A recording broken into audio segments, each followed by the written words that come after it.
confirm na lumapag na nga ang chopper ng Pangulo, si Pangulong Ferdinand Jr. 3:32, nakita natin lumapag ang chopper ng Pangulo. No? Then we expect by 4 p.m. ay nasa plenary hall na siya para sa kanyang talumpati.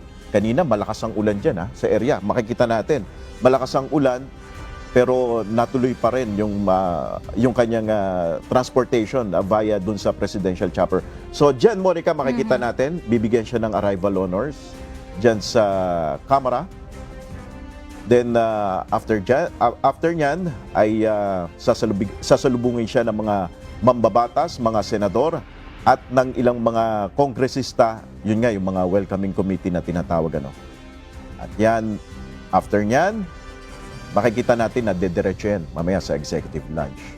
Ayan, sinalubong siya ni Senate President Senate President Chis Escudero